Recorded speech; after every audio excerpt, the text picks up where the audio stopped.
Hey everybody, I have got some interesting and exciting good news for you this month. To begin with, inventory is rolling in.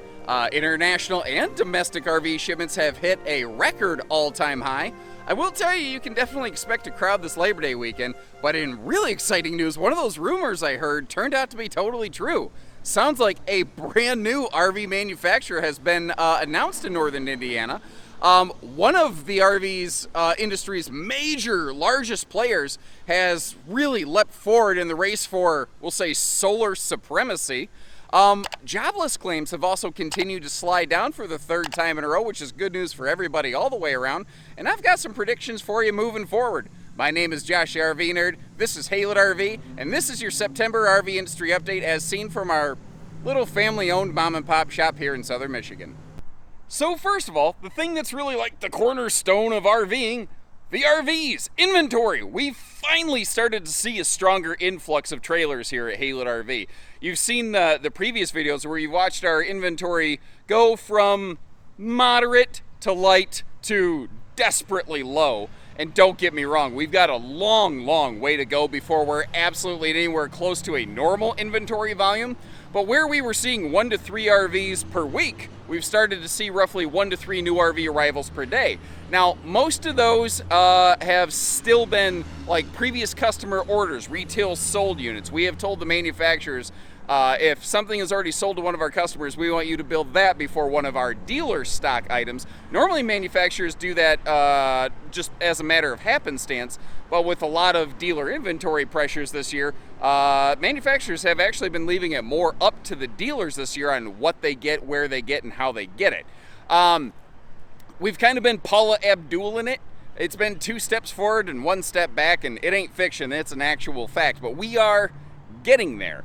And I think that that is a really good sign. This also kind of coincides with, in some of our previous updates, there were a lot of rumors, like I mentioned, there's a lot of shortages, and a lot of my contacts said a lot of that stuff is going to start working itself out around August and continuing up through largely September of this year. We would see the biggest majority of those major hangups get ironed out. Now, kind of like our inventory's been a Paula Abdul process, the RV industry shortages have been Paula Abdul-ing it, where every time they fix 2 things, a new problem rears its head. But it does feel like those rumored trends are holding true, that we are beginning to see a little more consistency in terms of build frequency and arrival rates. I really do hope that continues. I hope this hasn't just been a short little blip of data here, kind of skewing my perspective on this. And of course, I'll continue to update that as we go into next year. One thing I do want to touch on, though, I like to try to share this every update.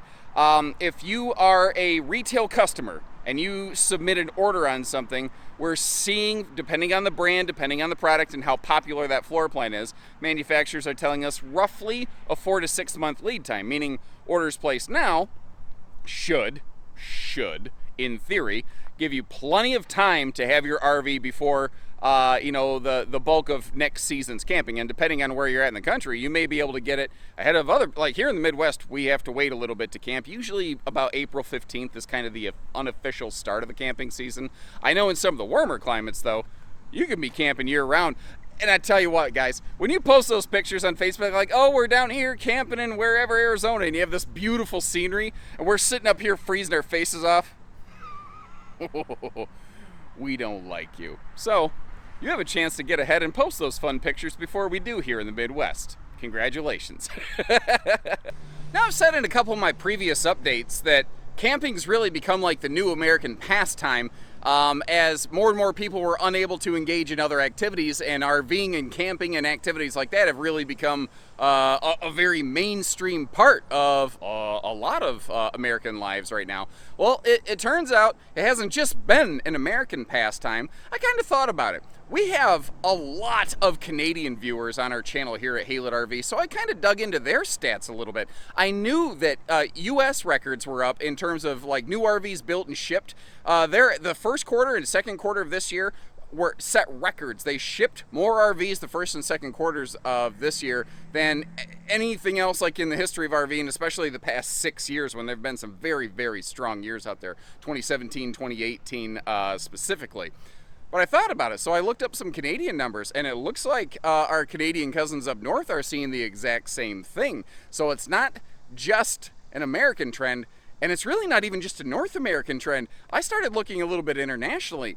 Japanese RV shipments have increased this year, likely also spurred on by pandemic reasons, but it's been very interesting. This doesn't seem like a lot of people theorized this was going to be like a little fluke thing that happened, and then a lot of people weren't going to get into it.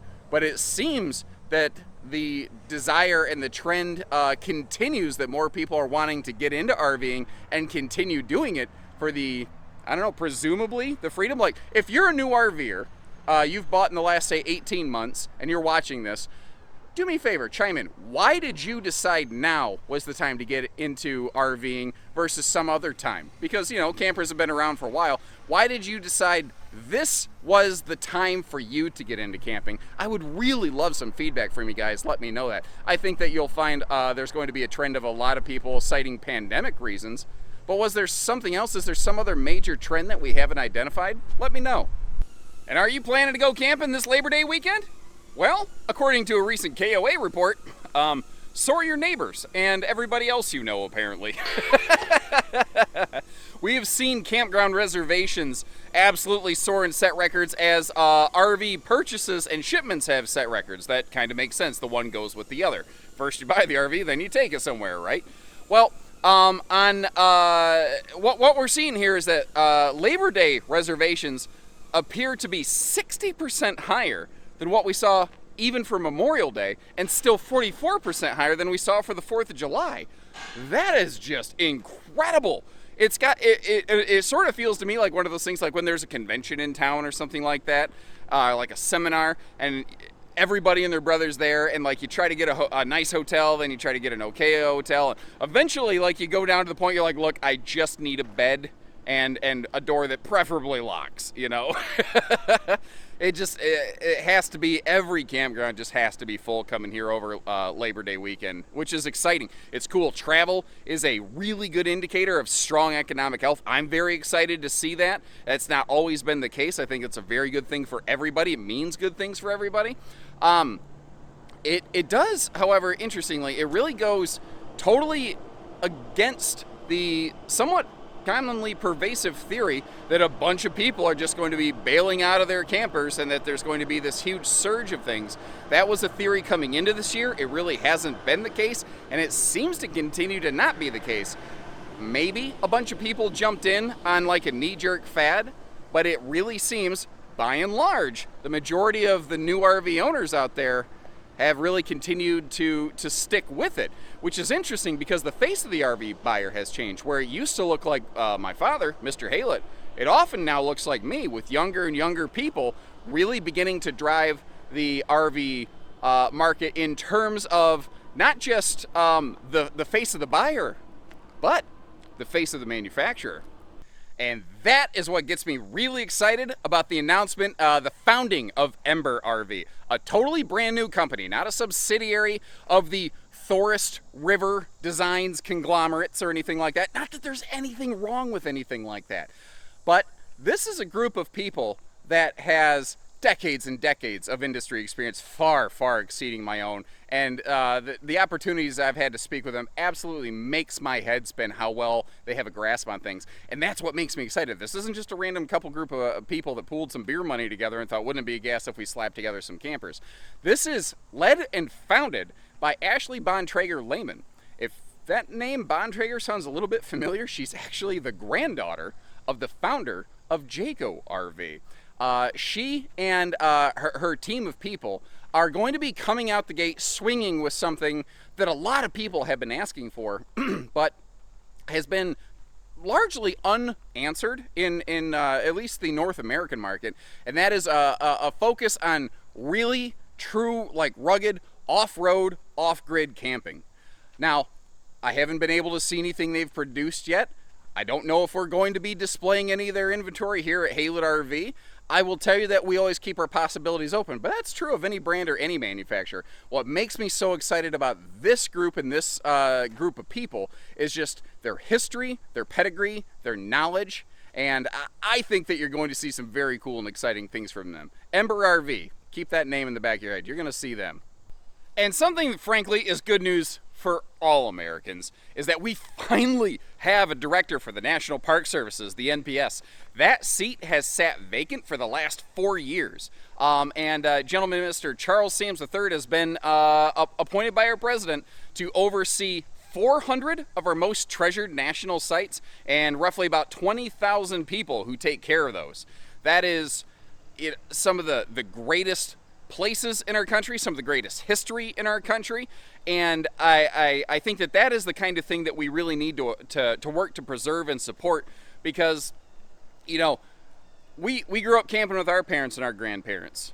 Well, I don't know about you, I want these sites, these potential places to go make memories, I want them available to my kids and their kids. Well, my kid and her kid or kids or whatever she decides to do. I don't know. That'll be her decision. You get the idea. But the next generation of RVers out there, it's good to see that this is something that isn't being forgotten on the national level and continues to be a point of national concern and focus. And in an exciting and bold and progressive move, Keystone RV has leapt forward to really become what I feel is like the new standard in factory solar solutions. Solar RVing has largely been something that has been an aftermarket thing for a niche customer, but 4 or 5 times in this video we've talked about the campground crunch, campground congestion, things like that.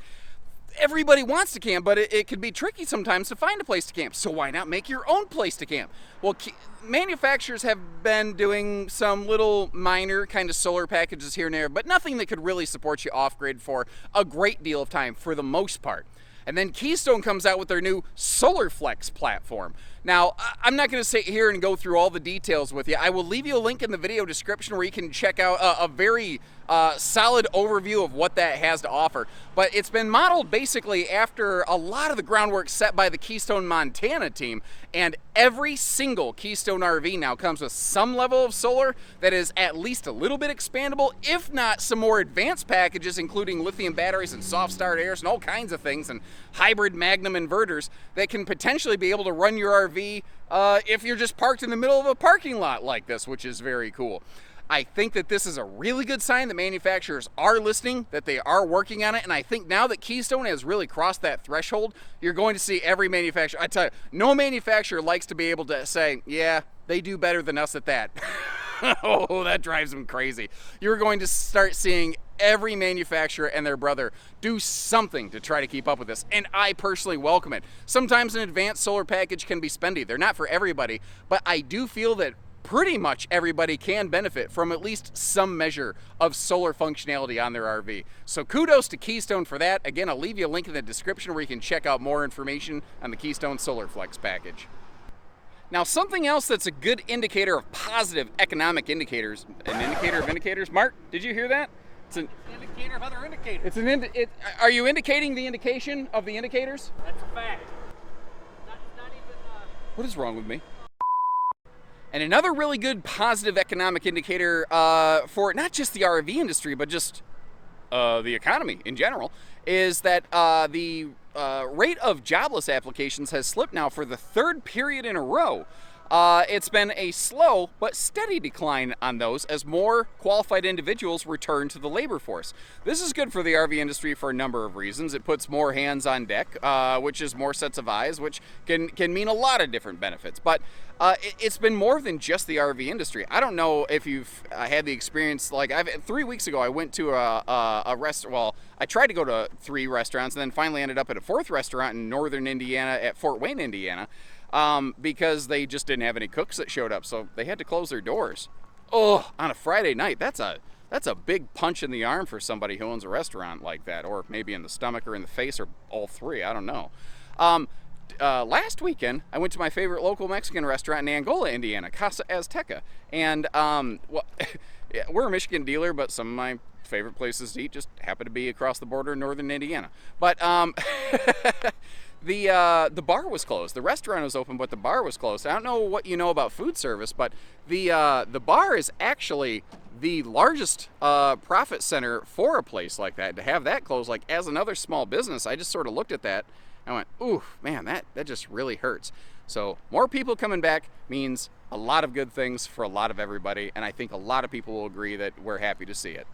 So what do I think is going to happen moving forward from here? Well, I think that we're going to see inventory volumes continue to heal. I think we're going to see supplier issues continue to Paula Abdul, 2 steps forward, 1 step back.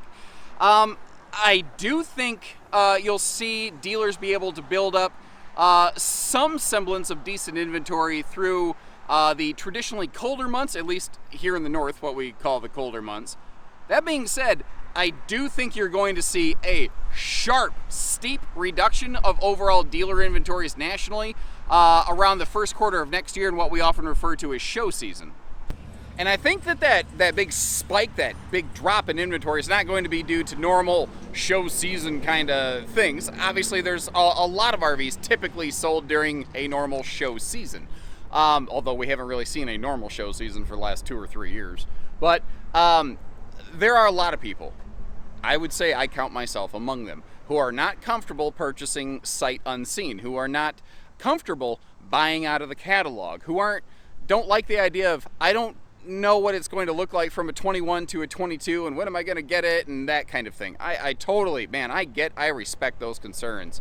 I think that when inventories have had a little bit of time to build up and the weather starts to break, there will be a lot of people who finally get a chance to put their hands on, what is this, a Wildwood 29 V-Bud or whatever, like whatever the one is that I've been looking for. I finally get a chance to touch it. And you're going to see a lot of those gobbled up quickly.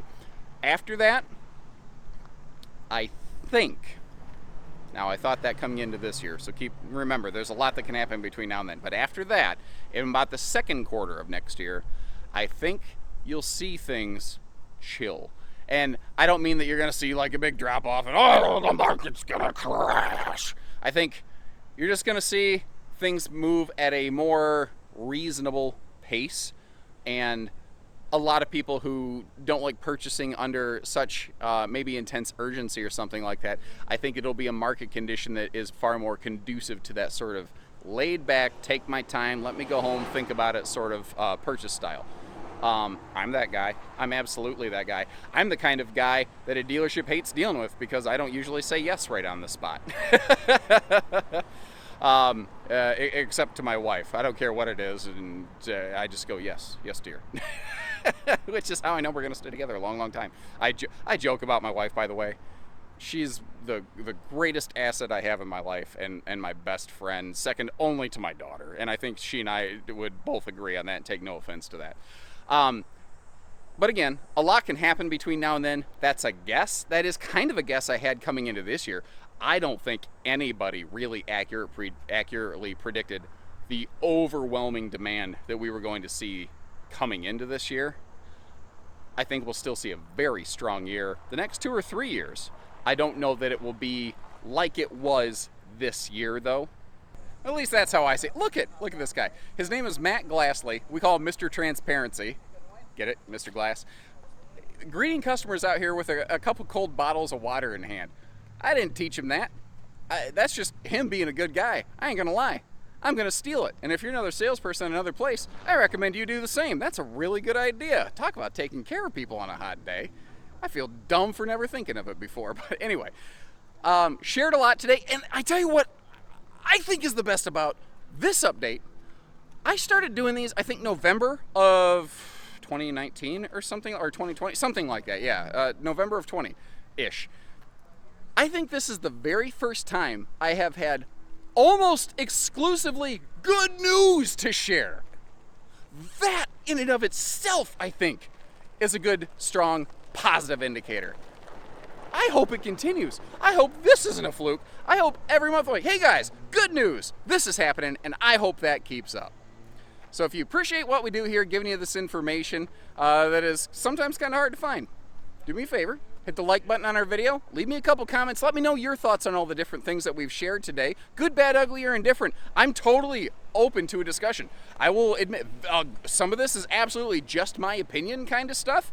I could be totally wrong. I've been wrong before. My wife will confirm. You know, if you have a totally different opinion, if you're seeing different things, please share that, because that does help quite a bit. You'd be really surprised on how much we can incorporate that into sharing it with other people. And if you haven't done so, hit that subscribe button and follow along. We're family owned and operated, and whenever you're ready, we'd like the chance to work with you. But short of that, whether you buy here or elsewhere, we will continue to put out these little industry updates as long as you're willing to keep watching them.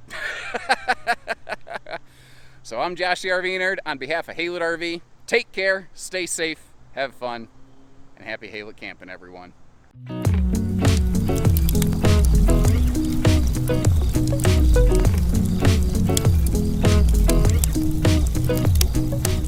What is wrong with me?